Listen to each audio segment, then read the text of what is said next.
اب اس سورہ مبارکہ کا جو ایک خاص مضمون آ رہا ہے وہ حضرت موسیٰ علیہ السلام پر ایمان لانے والے ایک بڑے سردار تھے قوم فرعون کے۔ ظاہر بات ہے کہ وہ بھی انسان تھے اور حضرت موسیٰ کی دعوت ان کے کانوں میں بھی پہنچی۔ اللہ نے کسی کا دل کھول دیا کہ بڑے درباری تھے، وہ ایمان لے آئے تھے لیکن اپنے ایمان کو انہوں نے مخفی رکھا۔ اور پھر جب ایک موقع آیا کہ فرعون نے یہ تجویز پیش کی کہ اب ہمیں موسیٰ کو مزید مہلت نہیں دینی چاہیے، اسے ہمیں قتل کر دینا چاہیے، تو جب یہ ریزولوشن رکھا گیا ہاؤس میں تو اس وقت پھر وہ کھڑے ہوئے، انہوں نے تقریر کی ہے۔ یہ مومن آل فرعون کی تقریر اتنی عظیم تقریر ہے اور اس اللہ کے اس بندے کا اللہ نے وہ مقام بنایا ہے۔ پورے قرآن میں اتنی لمبی تقریر کسی اور نبی بڑے سے بڑے رسول کی بھی نقل نہیں ہوئی جتنی کہ ان کی ہوئی ہے۔ نہ وہ نبی تھے نہ رسول تھے، فرعون کی قوم میں سے تھے، لیکن اللہ قدر فرماتا ہے جتنی فرمائے۔ لیکن اس کے لیے تمہید ہے، لقد ارسلنا موسیٰ بآیاتنا وسلطان مبین، اور ہم نے بھیجا تھا موسیٰ کو اپنی نشانیوں کے ساتھ، پوری سند کے ساتھ، الی فرعون و حامان و قارون، ہم نے بھیجا تھا فرعون کی طرف بھی، حامان کی طرف بھی، قارون کی طرف بھی۔ فقالوا ساحر کذاب، تو انہوں نے بھی وہی بات کہی تھی جو سورہ صاد میں حضور کے بارے میں کہی گئی، ساحر کذاب۔ حضرت موسیٰ سے بھی کہا گیا ساحر کذاب۔ فلما جاءهم بالحق من عندنا قالوا اقتلوا ابناء الذين آمنوا، تو جب وہ آئے حق کے ساتھ ہماری طرف سے حق لے کر تو انہوں نے کہا کہ ان کے قالوا اقتلوا ابناء الذين آمنوا معه، جو لوگ اس کے ساتھ ایمان لائے موسیٰ کے ساتھ، موسیٰ پر، ان کے بیٹوں کو قتل کر دو، واستحیوا نساءهم، اور ان کی بیٹیوں کو زندہ رکھو، وما کید الکافرین الا فی ضلال، لیکن یہ داؤ جو ہے منکروں کا تو وہ بھٹک کر رہ جاتا ہے، اس کا نتیجہ کوئی نہیں نکلتا۔ یہ وہ بات ہے جو ہم اس سے پہلے پڑھ چکے ہیں سورہ اعراف میں۔ سورہ اعراف میں کہا تھا جو سردار تھے اس قوم کے، فرعون کے درباری، کہ موسیٰ کو قتل کر دیجئے۔ کیا چھوڑے رکھو گے اس موسیٰ کو تم؟ اور یہ تمہارا دین جو ہے یہاں فساد مچا رہا ہے زمین میں، لوگ اس پر ایمان لا رہے ہیں، جمع ہو رہے ہیں، اس کی طاقت بن رہی ہے، کب تک چھوڑے رکھو گے؟ لیکن جیسا کہ میں بتا چکا ہوں، جو اس وقت فرعون تھا وہ گویا کہ حضرت موسیٰ کا چھوٹا بھائی تھا۔ حضرت موسیٰ کو اللہ تعالیٰ نے فرعون کے محل میں پلوایا ہے، اور پہلے اس کے ہاں بڑا جو بوڑھا تھا جو اب چھوڑ چکا تھا تخت، زندہ تھا اس وقت بھی لیکن تخت چھوڑ، منفتاخ اس کا نام تھا، منفتاخ تھا جس وقت کے اصل حکومت کر رہا تھا جب حضرت موسیٰ کو دریائے نیل سے نکالا ہے اس کے محل والوں نے، اور وہ قتل کرنا چاہتا تھا، لیکن اس وقت اس کی بیوی جو تھی، اور غالباً وہ حضرت آسیہ ہیں جن کا ذکر سورہ تحریم میں آئے گا، امرأۃ فرعون، بہت نیک، کسی طریقے سے انہوں نے کہہ کے بچا لیا، قرۃ عین لی ولک، یہ تو میرے اور تمہارے لیے آنکھوں کی ٹھنڈک بن جائے گا۔ اس کے بعد یہ وقت آیا کہ جب حضرت موسیٰ علیہ السلام چلے گئے، ان کے ہاتھ سے وہ قبطی قتل ہو گیا، پھر وہ مدین گئے، مدین سے ہو کر واپس آئے، تو اب اس کا جو بیٹا تھا، یہ جو پیدا ہو چکا تھا بعد میں، پہلے تو حضرت موسیٰ ہی تھے، اس کے بعد اس کے ہاں بھی اولاد ہو گئی، ایک بیٹا ہو گیا، وہ ہے رامسیس سیکنڈ، وہ ہے رامسیس کے جو اس وقت اب تھا فرعون، اس لیے کہ بوڑھے باپ نے سارے امور سلطنت اس کے حوالے کر کے خود ریٹائرمنٹ لے لی تھی۔ اس کے سامنے جب پیش ہوئے اور اس کے سامنے درباریوں نے کہا کہ اسے قتل کر دو ورنہ تو یہ فساد مچا دے گا دنیا کے اندر، تمہارے ملک کے اندر، لیکن وہ چونکہ چھوٹے بھائی کی حیثیت سے تھا اور حضرت موسیٰ اس کے بڑے بھائی کی حیثیت رکھتے تھے، ساتھ پلے تھے، ساتھ کھیلے کودے تھے، انہوں نے کہا نہیں کوئی ایسی بات نہیں ہے، ہم بڑی آسانی سے یہ کر سکتے ہیں، اس قوم کی ہم اس کی طاقت جو ہے وہ ختم کر دیں گے کہ ان کے بیٹوں کو قتل کرو اور ان کی بیٹیوں کو زندہ رکھو۔ یہ سب کچھ ہو رہا تھا۔ وقال فرعون، اب جب وہ مرحلہ آیا ہے تو فرعون نے بھی سمجھ لیا کہ اب جو معاملہ ہے، اب پانی سر سے گزر چکا، اب تو اگر میں نے موسیٰ کو قتل نہ کیا تو واقعتاً بڑا فساد پیدا ہو جائے گا، ہمارے اقتدار اور ہماری تہذیب اور ہمارا کلچر سب کا بیڑا غرق ہو جائے گا۔ تو وقال فرعون ذرونی اقتل موسیٰ، فرعون نے کہا کہ مجھے اجازت دو کہ میں موسیٰ کو قتل کر دوں۔ اب یہ کیوں پوچھ رہا ہے؟ حالانکہ رب ہونے کا مدعی ہے، مطلق العنان بادشاہ، لیکن اسے اندازہ ہو گیا تھا کہ میرے اپنے لوگوں میں کچھ اثرات پیدا ہو چکے ہیں اب حضرت موسیٰ کی دعوت کے، اگر میں نے بغیر کنسنسس ڈیولپ کیے ہوئے تمام درباریوں کو اپنے کانفیڈنس میں لیے بغیر اگر کوئی اقدام کر دیا تو ہو سکتا ہے کہ اندر سے کوئی بغاوت ہو جائے، لہذا اب وہ عدالت کے سامنے وہ مطلق العنان بادشاہ جو ہے وہ اپنے دربار میں رکھ رہا ہے، ضروری اقتل موسیٰ، مجھے اب تم اجازت دو، late us kill him, let us do away with him. وَلْيَدْعُ رَبَّهُ، اور پکار لے وہ اپنے رب کو، ہمارے قتل کرنے کے مقابلے میں بچانے کے لیے پکار لے اپنے رب کو، اگر بچا سکتا ہے۔ انی اخاف ان یبدل دینکم، مجھے اندیشہ ہے وہ تمہارا دین بدل دے گا،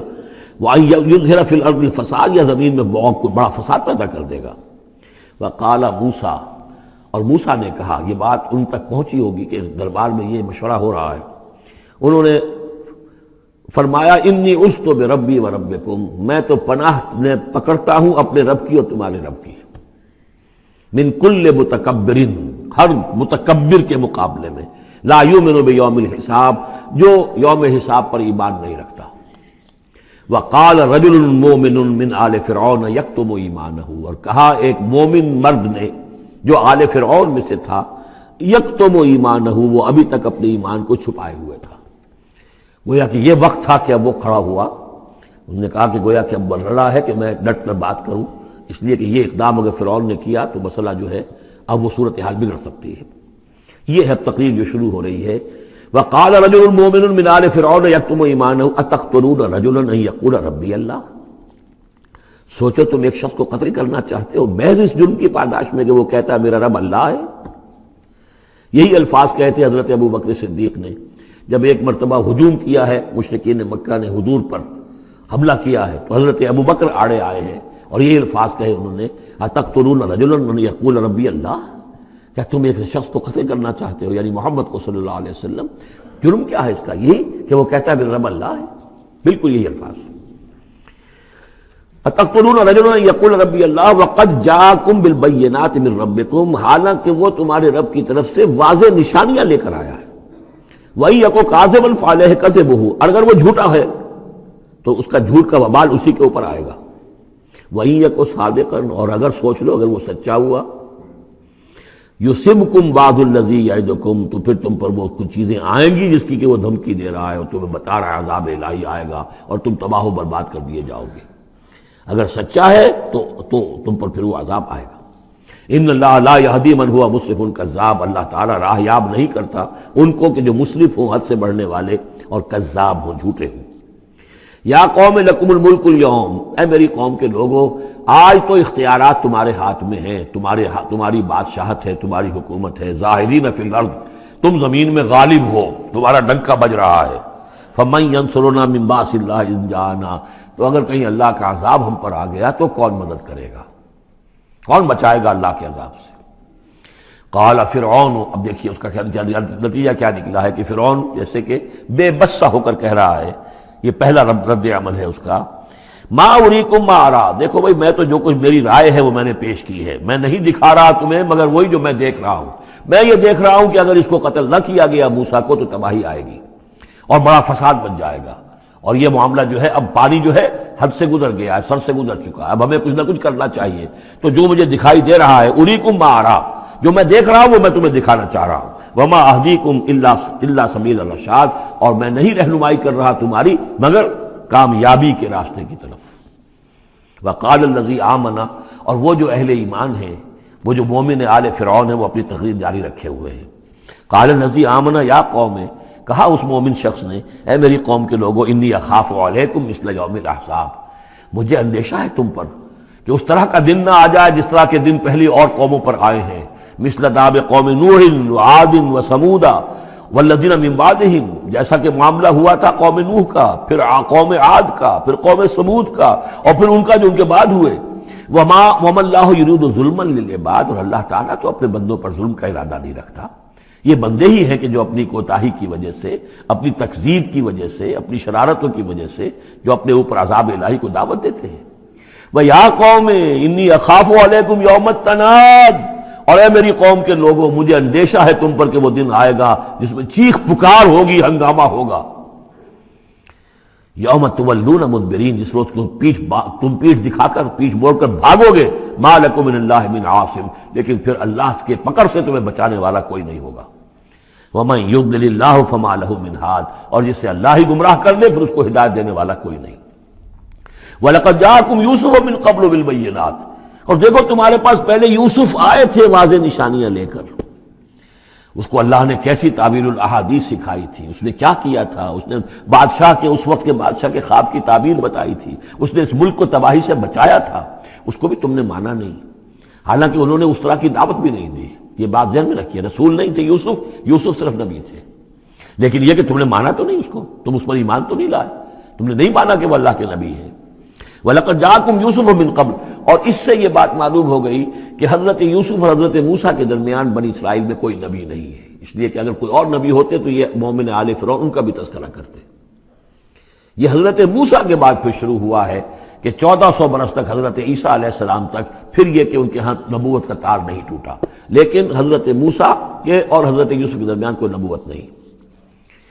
وَلَقَدْ جَاءَكُمْ يُوسُفُ مِنْ قَبْلُ، تمہارے پاس آئے یوسف اس سے پہلے بالبینات، فَمَا زِلْتُمْ فِي شَكٍّ مِّمَّا جَاءَكُمْ بِهِ، لیکن تم شکوں کو شبہات ہی میں پڑے رہے. وہ تمام تعلیمات جو وہ لے کر آئے تھے کو تم نے قبول نہیں کیا. حتیٰ اذا ہلکا، یہاں تک کہ جب وہ فوت ہو گئے، قُلْتُمْ لَن يَبْعَثَ اللَّهُ مِن بَعْدِهِ رَسُولًا، تو تم نے کہا ان کے بعد اللہ کسی اور کو رسول نہیں بھیجے گا. یعنی ان کو تو تم نے ان کی زندگی میں تو رسول اور نبی نہیں مانا. کذالک یضل اللہ من هو مسرف مرتاب، اسی طرح اللہ تعالیٰ گمراہ کر دیتا ہے ان کو کہ جو حد سے بڑھنے والے ہوں اور شکوک و شبہات میں مبتلا رہنے والے ہوں.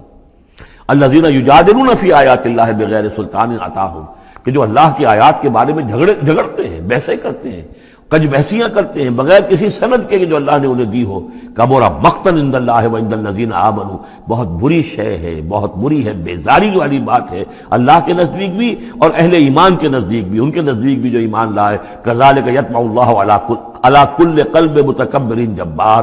اسی طرح اللہ تعالیٰ مہر کر دیا کرتا ہے ہر دل پر، غرور والے سرکش دل پر،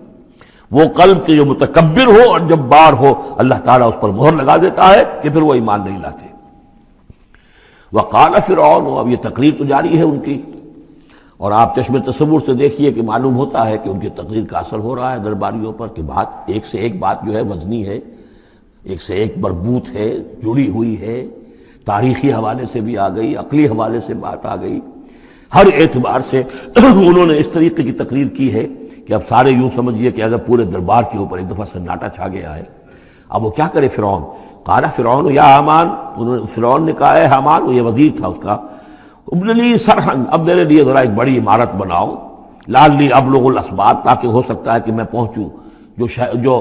آسمان کے اسباب السماوات، آسمان کے راستوں تک میں پہنچ جاؤں. فاطلع الی الہ موسیٰ، اور پھر میں جھانک کر دیکھوں اور مطلع ہونے کی کوشش کروں الہ موسیٰ کون ہے جس کا ذکر یہ کر رہا ہے موسیٰ. وانی لاظنہ کاذبا، اور میرا گمان تو یہ کہ وہ جھوٹ بول رہا ہے. وکذالک زین لفرعون سوء عملہ، اسی طرح فرعون کے لیے اس کا برا عمل بھی مزین کر دیا گیا، وہ اسی میں مگن رہا. وصد عن السبیل، اور اس کو روک دیا گیا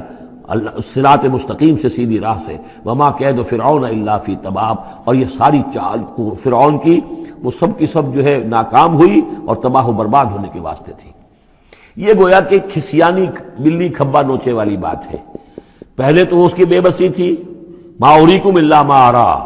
وما اہدیکم الا سبیل الرشاد، میں نے جو بات مجھے صحیح معلوم ہوتی تھی وہ میں نے آپ کے سامنے رکھ دی، باقی معاملہ آپ جانیں. لیکن میں آپ کو جس راستے کی رہنمائی کر رہا ہوں کہ قتل کر دو اب موسیٰ کو، اب مزید مہلت نہ دو، کامیابی اسی میں ہے. اب یہاں جو اثر ہو چکا ہے حضرت موسیٰ کی تقریر کا، اب یہاں وہ کھسیانہ سا ہو کر رہتا ہے کہ اچھا بھائی بناؤ ذرا کوئی ایک بڑی سی دیوار کو، بڑا اونچا مینار بنانا اس پر، تاکہ میں اس پر چڑھ کر دیکھوں آسمان کے اندر کہ کہیں واقعی کوئی موسیٰ کا خدا ہے. جیسا کچھ بے وقوفوں نے کہا تھا کہ ہم تو چاند پہ بھی ہوا ہے، ہمیں کہیں خدا نہیں ملا، تو ایسا بھی لوگ کہتے. وقال الذی آمنا، اب وہ صاحب ایمان جو ہے مومن آل فرعون، ابھی اس کی تقریر جاری ہے. وقال الذی آمنا یا قوم اتبعونی اہدکم سبیل الرشاد، اس کا جواب دیا ہے فرعون کی بات کا. وما اہدیکم الا سبیل الرشاد، میں تو تمہیں کامیابی کے راستے کی ہدایت دے رہا ہوں، رہنمائی کر رہا ہوں. وقال الذی آمنا، اور کہا اس مومن نے یا قوم، میری قوم کے لوگ، اتبعونی، میری پیروی کرو، میری راہ چلو، اہدکم سبیل الرشاد، میں تمہاری رہنمائی کروں گا اور تمہاری ہدایت کروں گا سیدھے راستے کی طرف اور نیکی کے راستے پر. یا قوم انما هذه الحیات الدنیا متاع، اے میری قوم کے لوگوں، یہ دنیا کی زندگی تو بس ایک برتنے کا سامان ہے، کچھ نہیں. وَإِنَّ الْآخِرَةَ هِيَ دَارُ الْقَرَارِ، اصل میں تو آخرت جو ہے وہ ہے مستقل رہنے کی جگہ، قرار تو وہاں ہے،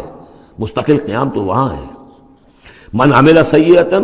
جس نے کوئی بدی کمائی ہوگی، فلا یجزا الا مثلھا، تو اس سے تو بدلہ ملے گا اتنا ہی جتنا کہ اس نے بدی کمائی، اس جیسا ہی۔ ومن عمل صالحا من ذکر او انثی وہو مؤمن، اور جو کوئی نیک عمل کرے گا چاہے مرد ہو چاہے عورت لیکن ہو مومن، فاولئک یدخلون الجنۃ یرزقون فیہا بغیر حساب، وہ ہوں گے جو جنت میں داخل کیے جائیں گے اور جنہیں وہاں رزق ملے گا بغیر حساب۔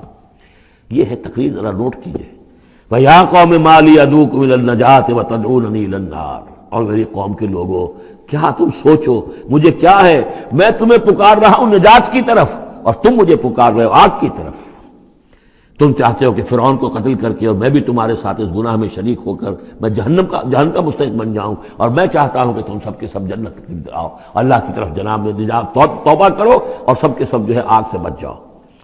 وَيَا قَوْمِ مَا لِي أَدْعُوكُمْ إِلَى النَّجَاةِ وَتَدْعُونَنِي إِلَى النَّارِ تَدْعُونَنِي لِأَكْفُرَ بِاللَّهِ وَأُشْرِكَ بِهِ مَا لَيْسَ لِي بِهِ عِلْمٌ، تم مجھے دعوت دے رہے ہو اس بات کی کہ میں اللہ کا کفر کروں اور شریک کروں ٹھہراؤں اس کے ساتھ جس کے لیے کہ میرے پاس کوئی سند نہیں۔ وَأَنَا أَدْعُوكُمْ إِلَى الْعَزِيزِ الْغَفَّارِ، اور میں تمہیں پکار رہا ہوں بلا رہا ہوں اس ذات کی طرف کہ جو العزیز ہے، زبردست ہے، الغفار ہے، بخشش کرنے والی۔ لا جرم ان ما تدعوننی الیہ لیس لہ دعوۃ فی الدنیا ولا فی الآخرہ، اس میں کوئی شک نہیں ہے، بلا شائبہ ریب و شک، تم جو مجھے بلا رہے ہو جن کی طرف الیہ لیس لہ، جو یہ تمہارے معبود ہیں اور جن کو تم پکارتے ہو، ان کے لیے کوئی دعوت نہیں ہے فی الدنیا ولا فی الآخرہ، ان کی پکار کوئی نہیں، ان کی رسائی کوئی نہیں، ان کا اختیار کوئی نہیں، نہ دنیا میں نہ آخرہ میں۔ وَأَنَّ مَرَدَّنَا إِلَى اللَّهِ، اور ہم سب کا لوٹنا تو ہے کشاں کشاں خواہی نہ خواہی اللہ کی طرف۔ وَأَنَّ الْمُسْرِفِينَ هُمْ أَصْحَابُ النَّارِ، اور یقیناً جو حد سے بڑھنے والے زیادتی کرنے والے ہیں وہی جہنمی ہیں۔ فَسَتَذْكُرُونَ مَا أَقُولُ لَكُمْ، تو ان قریب تم یاد کرو گے جو میں آج تم سے کہہ رہا ہوں۔ تم نے میری بات ماننی نہیں ہے، تم تباہی کو دعوت دے رہے ہو، تم یہ جیسے بعد میں ہوا تم جاؤ گے، کوشش کرو گے، موسیٰ اور ان کی قوم کا پیچھا کرو گے، تباہی ہوگی، اور جب تم غرق ہوگے تب تمہیں میری بات یاد آئے گی۔ فَسَتَذْكُرُونَ مَا أَقُولُ لَكُمْ، جو میں تم سے کہہ رہا ہوں ایک وقت آئے گا کہ تم اسے یاد کرو گے۔ وَأُفَوِّضُ أَمْرِي إِلَى اللَّهِ، اور میں تو اپنا معاملہ اللہ کے حوالے کرتا ہوں۔ اب ظاہر بات ہے فرعون کے دربار میں کلمہ حق کہنے کے بعد گویا کہ وہ بھی اب تیار تھے، ہو سکتا ہے انہیں قتل کر دیا جاتا، جیسے سورہ یاسین میں ہے جس اللہ کے بندے نے وہ قول حق کہا تھا، قیل ادخل الجنہ قال یا لیت قومی یعلمون بما غفر لی ربی وجعلنی من المکرمین، تو ان کا میں اپنا معاملہ اللہ کے حوالے کرتا ہوں۔ وَأُفَوِّضُ أَمْرِي إِلَى اللَّهِ إِنَّ اللَّهَ بَصِيرٌ بِالْعِبَادِ، اللہ یقیناً اپنے بندوں کو دیکھ رہا ہے، ان کے حالات سے واقف ہے، پھر وہ علی کل شیء قدیر ہے، وہ ہر ظلم سے ہر زیادتی سے جس کو چاہے بچا سکتا ہے۔ فَوَقَاهُ اللَّهُ سَيِّئَاتِ مَا مَكَرُوا، اب وقع ہو کی ضمیر جو ہے جا تو سکتی ہے اس مومن آل فرعون کی طرف بھی اور حضرت موسیٰ کی طرف بھی، لیکن اکثر حضرات کی رائے یہ ہے کہ یہاں مراد موسیٰ ہے۔ یہ ساری جو بھی ہو رہی تھی تو گویا کہ وہ ریزولوشن کیری نہیں ہو سکا، پھر وہاں وہ فیصلہ نہیں کیا جا سکا۔ ان کی تقریر کا اتنا اثر ہوا مومن آل فرعون کا کہ وہ فرعون کی وہ تجویز وہاں پر ٹرن ڈاؤن ہو گئی، تو بچا لیا اللہ نے ان کی جو بھی چالیں تھیں ان سے حضرت موسیٰ علیہ السلام کو۔ وَحَاقَ بِآلِ فِرْعَوْنَ سُوءُ الْعَذَابِ، اور آل فرعون پر تو وہ برا عذاب پھر ٹوٹ پڑا، لوٹ کے آیا اور اس نے ان کو گھیرے میں لے لیا۔